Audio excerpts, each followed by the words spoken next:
From this to this.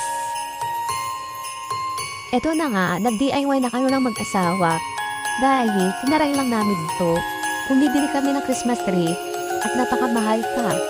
After ng Christmas, saan naman itatambak mo? Matudumi ka, balik ka buka. Etong DIY na gagawin namin. Pwede namin siyang itapon yung mga stick-stick. Tapos yung nilalagay namin, pwede namin isukat na hindi maalikabukan, di ba? Napanood ko lang ito, yung mga ganitong mga video sa TikTok. Ayan, ginaya ko lang siya. Kasi alam niyo naman, gaya-gaya ko. Gusto naman, in fairness, magkasunod ulit ng DIY, napakatabang ng utak talagang meron tao na to. Biruin nyo, napakalaking tipid neto na DIY para mapaganda yung decoration nyo sa loob ng bahay nyo. Kung gusto nyo itry ang DIY na ganito, meron ako sa your basket kung saan nabibili ang garland for Christmas.